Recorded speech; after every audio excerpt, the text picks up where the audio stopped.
So it goes basically back to 1999. Okay. When I first came to Canada. I was only supposed to come for 2 years. And I never knew anything about the country. I could name 2 people, Brian Mulroney and Pierre Trudeau. Why? Because I would read The Economist magazine in Europe, and when there was an election in Canada, there would be a small article at the time. Okay. And back in 99, I was offered the opportunity to switch into what we call specialty store retailing, because my background is retail, clothing retail. Okay. And so the company said, well, the best place to learn specialty retail is in Canada. Okay. So I packed my bags with my wife and my oldest son, who was 6 months old. We then moved to Toronto. We decided to live in Oakville, and we rented our house for 2 years. And then in 2010, I was invited to go back to Europe and work in the private equity space. And what I noticed during that short period of time, 2 things. One is, I didn't like the work, and I didn't like the people. Why? Because it was pure money driven. Yeah, fair. And I'm a people person, I'm not a money person. Okay. And so when I came home to my wife saying I just quit, so we're not moving to London, Oh no. she was really happy. She was ecstatic. She didn't want to move. And within a couple of weeks, my wife said to me, why don't you open those boxes that you've packed in Belgium? And so that's what I did. I unpacked those boxes, and in those boxes was my train set. Part of it was inherited from my father, because my father passed it down to me. Right. And the bug started to come back. Okay. On the one hand, I was really excited because I couldn't quite remember everything in the boxes. Some of it I knew, but I wasn't quite sure. So there was a excitement in revealing and opening the boxes and unpacking the trains and the locomotives, but even some of the structures that I made, the towns, things like that. And that really started me thinking about wanting to visit this place in Hamburg, Germany called Miniature Wonderland. Okay. It's the largest model train layout in the world, and it opened in 2000. And I always wanted to go and visit this place. And I had agreed with a cousin of mine, Michael, who is a model train collector. He doesn't actually have a layout, but he collects trains, model trains. And he and I agreed that in April we would go there together. So between January and April of 2011, I started to dream. Wouldn't it be cool if I did something like this myself? And I said to myself, come on, it's ridiculous. There's no way I would ever be able to do something like that. But the other thing that inspired me was everything about Canada. Because when I came to Canada, I never heard of Wayne Gretzky. Okay. I never heard of Terry Fox. I thought that basketball was invented by an American. And it wasn't until 2010 at the Winter Olympics, at the closing ceremony, when William Shatner came on stage, I said, what? Captain Kirk of Star Enterprises, can you hear? And the list goes on. Even today, I discover individuals' history about Canada that I made the wrong assumption about. I always assumed that everything was American. And that's not the case. And in fact, Canada is a very rich country in terms of its history, its landscape, its people. And Canadians are very reserved. they don't like to boast. Yeah. And Canada has a lot to offer, a lot to celebrate. And that was really the other inspiration for me wanting to do this, is really to have every guest come through and walk out and saying, you know what, I learned something about this country that I did not know before. Yeah. So how do you measure the buildings?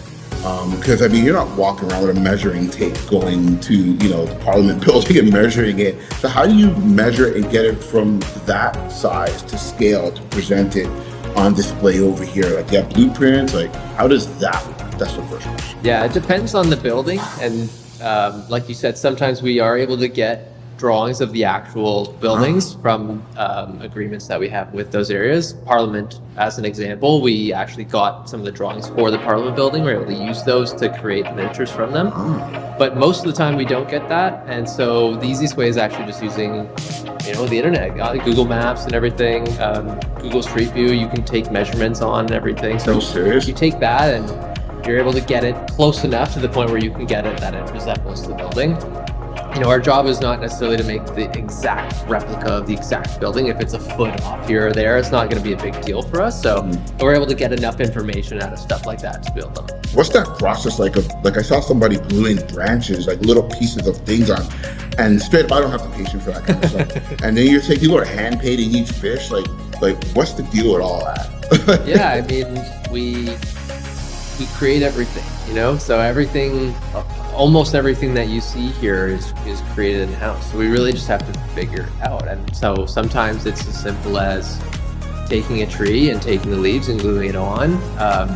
Sometimes it takes a lot of design work on a computer, and then it's 3D printed or it's laser cut and assembled together again. The structures is sort of a very interesting thing because it's a combination of a lot of different things. You take these flat pieces of plastic and you design them and you cut them in certain ways, and then you put them back together again, almost like a puzzle you create for yourself to make this unique one-of-a-kind building. You know, these buildings aren't something that you can buy in a box. We make everything that is here. So it really is just finding, you know, efficient ways of creating these one-off intricate little pieces. It takes a lot of patience, like you said, a lot of research, and just sort of it's a developed skill though. You don't really go to school for model making. I mean, you can, but we have people from all different kind of aspects of work here. Yeah, that was going to be my next question. Like, what kind of people are on your team? Yeah, so we have civil engineers, we have architects, we have mechanical people, we have visual arts people who come from theater backgrounds, people who come from, you know, makeup backgrounds. So really kind of any sort of artistic space, it translates into miniatures. You might not see it at first, but I'm telling you, if you have an artistic bone in your body, you'd be able to make a miniature. Yeah. You could definitely see that, because like when you walk by the theaters in Stratford, you hear people cheering and people are actually doing a play. Like you hear these little things that are going on that really, like it's awakening like all your senses, which is actually and it's beyond just the physical making of things. Sometimes it's creating the stories and creating the little elements of people. You know, people come up with these like silly ideas, and you put it in the display. 1 in 10 people see it, but that one person's going to see that thing and laugh or smile or whatever it is, and it just makes it. That's what makes it kind of special, you know, having all these fine little detail scenes around people to find. What was the inspiration specifically around the Highway of Heroes? Because that was just so touching for me when I saw that. So the Highway of Heroes was really a special project for me, because it really resonates, because it's something that I did not expect. I've lived in 6 countries, 2 of which celebrate, as it were, Remembrance Day in a very unique way, and that is by actually wearing the poppy. Right. So that's the UK and Canada, and I have to say the Canadian poppy is much nicer. And when I was confronted with the first Afghan soldier coming home from the war being flown into CFB Trenton and then put into a hearse and then driven along the Highway of Heroes, I realized that, wow, this is fantastic how the population of Canada rallies around it, come together and stand on the various viaducts, the bridges along the Highway of Heroes. And that's what I wanted. I said, I need to represent that in our world. And so that's what we ended up doing, which was really exciting.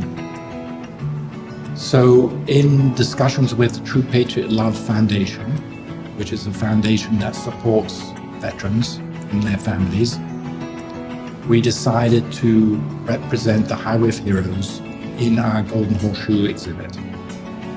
And we ended up even naming the bridge itself to a fallen soldier, which is actually what, in reality, that's what happens.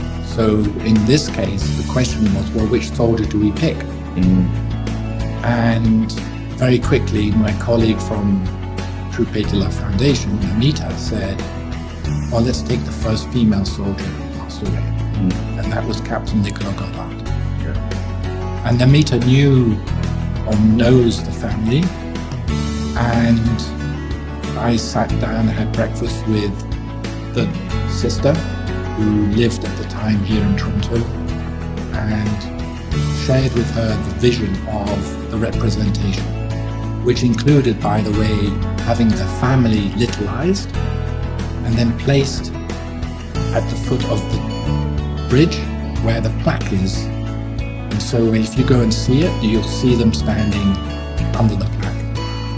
And then we unveiled it in November 9th, 2021. We had 60 guests, former veterans and others, and 30 of them decided to get literalized, and they're all on the bridge. My wife and I on the bridge, as well as since the unveiling, we've had a number of veterans who've visited Little Canada, and we've placed them on the bridge as well, following their request. Wow, that's so incredible. We saw like fish flapping in a little boat that just got caught. We saw chickens that as soon as it became morning, when it was rotating, they started to move and come to life. Like, so what goes into all of those little pieces? And how do you guys doing that? We actually have a team called the Animated World Team, and that's their job, is to create things that bring this world to life. And that can be in the form of cars driving on the road, it can be in the form of trains driving on the tracks, it can be in the form of tiny things like the chicken and the fish. And it's their job just to take these tiny little things and make them move in a way that just sparks that awe in people, and people just think, how the heck did you do that?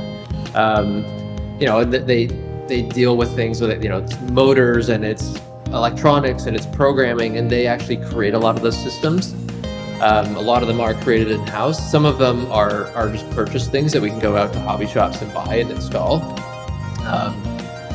But really, it's just a lot of technical knowledge and just developing these things where you come up with an idea of, wouldn't it be cool if there was a boat with fish flapping in it? And these guys take that and go, okay, how do we make that happen?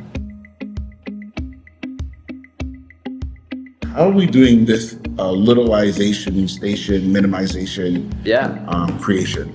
So the literalization station is this big dome that's out there, and it just takes a bunch of pictures from you from 360 degrees, and it generates a 3D model of you, whatever you're wearing, whatever your hair looks like that day, and then whatever pose you're standing in, it'll capture that, and then we get it 3D printed. So you can get it 3D printed in multiple different sizes, but the one that relates back to the world is that 3/4 inch size, which is that HO scale that I was talking about earlier. And you can get yourself to literalize that size and place yourself somewhere in the world that relates to you. So I went to school in Ottawa. Oh, I'd love to be placed in front of the Parliament buildings. Boom, I'm placed right there with everybody else. That was very cool.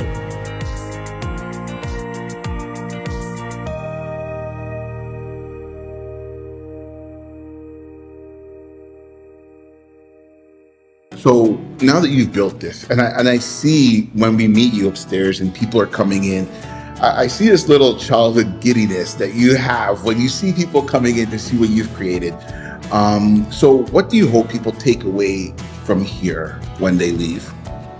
Well, first of all, I hope that everyone who comes in enjoys the experience. and in a way forgets about reality. It's a moment to just unwind, enjoy, be entertained, and at the same time walk out of here having learned something about the country that they did not know about when they walked in. And this is not an education exhibit, by no means. It's just indirectly that you will then walk away with, oh, I did not know that Canada had this or that, or represented this or that. That's the first and foremost. Perhaps more deeply is to really walk out of here having a curiosity about learning more about the country. So this is kind of like a facilitator to, oh, I'd like to know more about this, or I'd like to know more about that. Or, wow, I've never been to Quebec City. We should go and visit Quebec City. Never been to Ottawa. Oh, should go and visit Ottawa. That's what I would like this to be. Want to make a difference in the lives of everyone who we touch, who come here, who then for an hour and a half or 2 hours just forget about reality, forget about their challenges in life, and just enjoy and be entertained.